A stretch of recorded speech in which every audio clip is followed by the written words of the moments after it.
আমরা আজ এমন 5টি আমলের কথা জানবো, যেই 5টি আমল আমরা আমাদের নিজ জায়গায় বসে যদি করি, আল্লাহ রাব্বুল আলামিন এই আমলগুলোর বিনিময়ে হজ করে যে পরিমাণ সওয়াব আমি পেতাম, আমার অ্যাকাউন্টে, আমার আমলনামাতে ওই পরিমাণ সওয়াব আল্লাহ তাআলা লিখে দিবেন।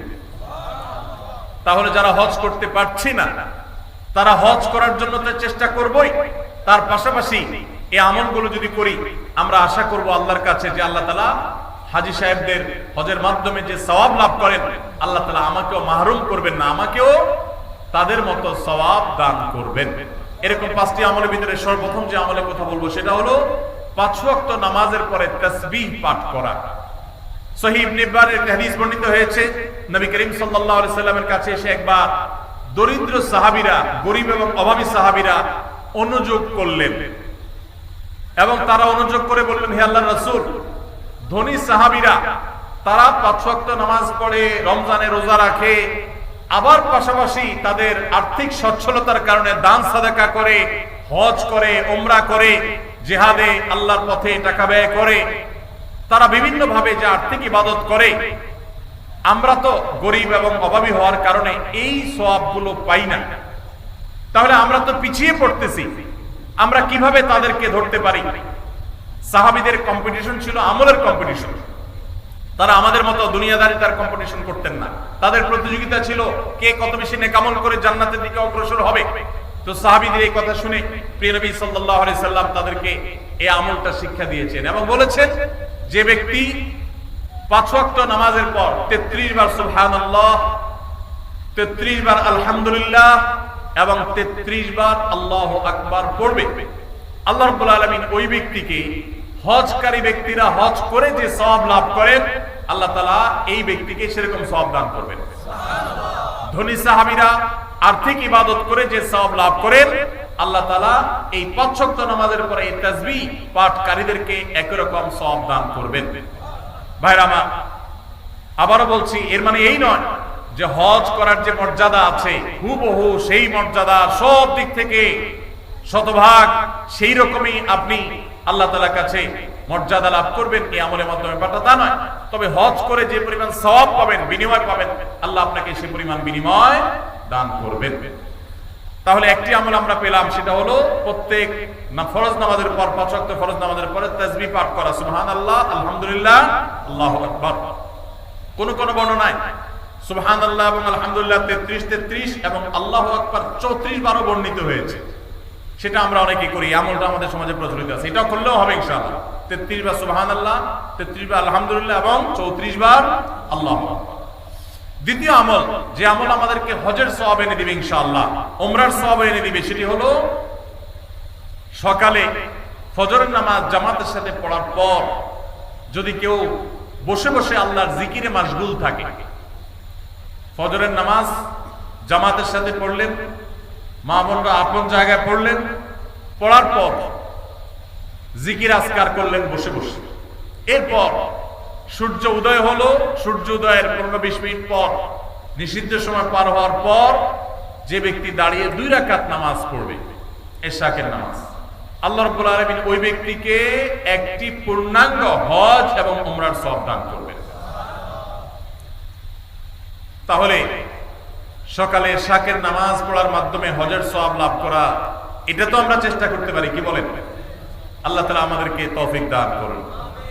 3 নম্বর যে আমলের মাধ্যমে আমরা হজের সওয়াব পেতে পারি, সেটা হলো দ্বীনি জ্ঞান অর্জন করার জন্য বা দ্বীন শেখাবার উদ্দেশ্যে যদি কেউ মসজিদে যায়, দুনিয়াবী উদ্দেশ্যে না, টাকার উদ্দেশ্যে না, আল্লাহর সন্তুষ্টি লাভের জন্য মসজিদে গেছে, উদ্দেশ্য মানুষকে দ্বীন শিখাবে, কোরআন শিখাবে, অথবা কোরআন নিজে শিখবে, এই কোরআনের জ্ঞান, হাদিসের জ্ঞান, ইসলামের জ্ঞান অর্জন করার জন্য যদি কেউ মসজিদে যায়, এই যাওয়ার কারণে আল্লাহ রাব্বুল আলামিন তাকে ইহরামকারী, হজ আদায়কারী ব্যক্তির সমপরিমাণ সওয়াব দান করবেন। তাহলে 3টা আমল পেলাম।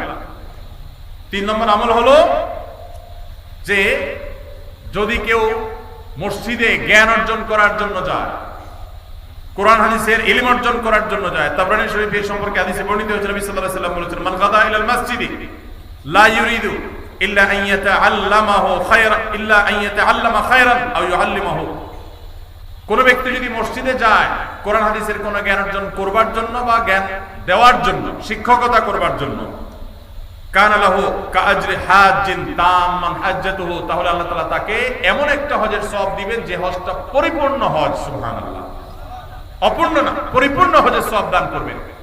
তাহলে মসজিদে শুধুমাত্র বাচ্চারা মক্তবে যায় এটাই যথেষ্ট নয়। মসজিদে ওলামা ইকরাম, ইমাম সাহেবগণ বিভিন্ন বয়সের মানুষের জন্য বিভিন্ন ধরনের দিন শিক্ষামূলক আয়োজন রাখবেন, আমরা সেগুলোতে শামিল হওয়ার জন্য যাব। এর মাধ্যমে হজের সওয়াব পাওয়া যাবে ইনশাআল্লাহ। 4 নম্বর, মসজিদে কেউ 5 ওয়াক্ত নামাজের জন্য যখন বের হবে, 5 ওয়াক্ত নামাজ পড়ার জন্য বের হলে, আল্লাহকে সন্তুষ্ট করার জন্য 5 ওয়াক্ত নামাজের উদ্দেশ্যে মসজিদে বের হওয়াটাও মানুষকে হজের সওয়াব এনে দেয়। এই সম্পর্কে নবী সাল্লাল্লাহু আলাইহি ওয়াসাল্লামের হাদিস বর্ণিত হয়েছে যে এই ব্যক্তিকে আল্লাহ রাব্বুল আলামিন আজরুহু কাজরিল হাজ্জিল মুহরিম, ইহরাম পরিহিত হজ আদায়কারী হাজী সাহেবের মতো বিনিময় আল্লাহ তাআলা মসজিদে নামাজের উদ্দেশ্যে, ফরজ নামাজের উদ্দেশ্যে যারা যায় তাদেরকে দান করেন।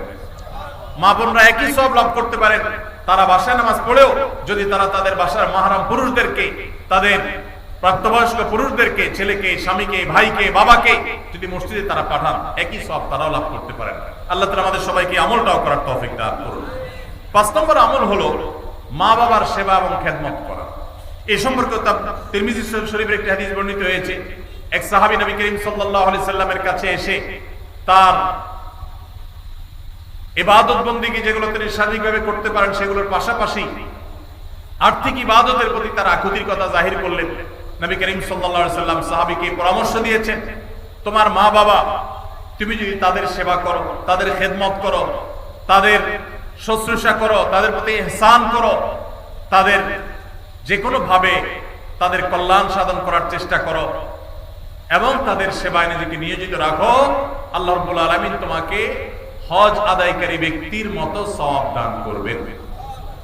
তাহলে ভাইরা, আমরা দেখলাম 5 ওয়াক্ত নামাজের পর 33 বার সুবহানাল্লাহ, 33 বার আলহামদুলিল্লাহ এবং 33 অথবা 34 বার আল্লাহু আকবার যে কোনটা করলেই হবে। এই আমলের মাধ্যমে আমরা হজের সওয়াব পাবো ইনশাআল্লাহ। ফজর নামাজের জামাত আদায় করার, ফজর নামাজ আদায় করার পর সূর্য ওঠার 15-20 মিনিট পরে ওই পুরো সময়টুকু বসে বসে জিকির আজকার, কোরআন তেলাওয়াত, দিন শিক্ষা এগুলোর মধ্যে মাশগুল থেকে এরপরে উঠে যদি আমি 2 রাকাত নামাজ পড়ি, আল্লাহ তাআলা হজের সওয়াব দান করবেন এবং উমরার সওয়াব দান করবেন। আর 3 নম্বর হলো মসজিদে যদি কেউ দিন শিক্ষার জন্য বা দিন শিখাবার জন্য যায়, তাহলে এই যাওয়ার কারণে শুধুমাত্র আল্লাহ রাব্বুল আলামিন ওই ব্যক্তিকে পূর্ণাঙ্গ হজের সওয়াব দান করবেন। 4 নম্বর হলো যে ব্যক্তি 5 ওয়াক্ত নামাজে মসজিদে হাজির হওয়ার জন্য 5 ওয়াক্ত নামাজে বের হয়, মসজিদের দিকে যায়, আল্লাহ তাআলা তাকে ইহরামকারী, সাদা কাপড়ে ইহরাম পরে লব্বাইক রত হাজী হজ করে যে সওয়াব পায়, আল্লাহ তাআলা ওই মসজিদে গমনকারী ব্যক্তিকে সেই সওয়াব দান করেন। এবং 5 নম্বর হলো মা বাবার সেবাকারী ব্যক্তি। ভাইরা আমার, এই 5টা আমল আমরা অনেকগুলোই কিন্তু করি, কিন্তু এই সওয়াব লাভের আশা আমরা করি না। আজ থেকে আমরা এই সওয়াব লাভের আশা করব ইনশাআল্লাহ। 33 বার সুবহানাল্লাহ, 33 বার আলহামদুলিল্লাহ, 34 বার আল্লাহু আকবার যখন 5 ওয়াক্ত নামাজের পরে করবেন, তখন আপনার এই আশা থাকবে যে এর মাধ্যমে হজের সওয়াব লাভ করব। আবার যখন এশরাকের নামাজ পড়বেন, ফজর নামাজের পরে নিজ জায়গায় বসে জিকির আজকার করে, তখন আপনি আল্লাহর কাছে হজের সওয়াব পাবেন, সে আশা রাখবেন। আবার যখন মসজিদে কোনো দিন শিক্ষার জন্য যাবেন, এই আশা রাখবেন যে আল্লাহ হজের সওয়াব দিবেন, পূর্ণাঙ্গ হজ। আবার যখন 5 ওয়াক্ত নামাজ এই মসজিদে পড়তে যাবেন, যাওয়ার সময় মনে মনে নিয়ত করবেন, আশা করবেন যে নবী সাল্লাল্লাহু আলাইহি ওয়াসাল্লামের হাদিসে না ওয়াদা রয়েছে, অতএব আমি এই নামাজে যে যাচ্ছি, নামাজ পড়ে তো আমার ফরজ আদায় হবে, আল্লাহর কাছে সওয়াব পাবো, এর পাশাপাশি যে যাচ্ছি এর মাধ্যমে আল্লাহ তাআলার কাছে আমি হজ ইহরামকারী ব্যক্তি, ইহরামরত ব্যক্তির মতো হজের মর্যাদা বা সওয়াব আমি লাভ করব। এবং মা বাবার সেবা করার সময় একই নিয়ত করব। আমরা যখন নিয়ত করব এবং এই আমলগুলো এই আশায় করব, আল্লাহ রাব্বুল আলামিন আমাদের সবাইকে দান করবেন ইনশাআল্লাহ। সবাই আমলগুলো করব তো ইনশাআল্লাহ। তাহলে হজ উমরা যারা করতে পারছি না, তারা হজ উমরা করার জন্য সচেষ্ট থাকবই, তার পাশাপাশি এই আমলগুলো করলে হজ উমরা সব আমরা আশা করব আল্লাহর কাছে। আর মনে রাখবো, এই আমলগুলো করে আপনি হজের সওয়াব পাবেন ঠিক আছে, কিন্তু হজ আদায় করার যে ফরজ আছে, ওই ফরজ আপনার এই আমলগুলো দিয়ে কুলাবে না। ওইগুলোর জন্য অবশ্যই আপনাকে বাইতুল্লাহ গিয়ে হজ আদায় করতে হবে। আল্লাহ তাআলা আমাদের সবাইকে কোরআন এবং হাদিসের সমস্ত নির্দেশগুলো, সমস্ত নিষেধগুলোকে মেনে চলার তৌফিক দান করুন। সবার চেষ্টা করবো তো ইনশাআল্লাহ। পুরো মাহফিলে যত আলোচনা হয়েছে, যত বক্তব্য আমরা শুনেছি, ওলামা ইকরামের মুখনিসৃত বক্তব্য, কোরআনের আয়াত থেকে হাদিসে রাসূল থেকে আল্লাহ রাব্বুল আলামিন তার সবগুলো আমাদেরকে বাস্তবায়ন করার তৌফিক দান করুন। মাহফিল আয়োজক কমিটি তারা যে পরিশ্রম করেছেন, যারা অর্থ দিয়েছেন, যারা শ্রম দিয়েছেন, যারা বুদ্ধি পরামর্শ দিয়েছেন, যারা ভলান্টিয়ার সার্ভিস দিয়েছেন, আল্লাহ রাব্বুল আলামিন তাদের সবাইকে সর্বোত্তম বিনিময় দান করুন। আমিন। জাযাকুমুল্লাহু খাইরা ওয়া আখিরু দাওয়ানা আলহামদুলিল্লাহি রাব্বিল আলামিন। আসসালামু আলাইকুম।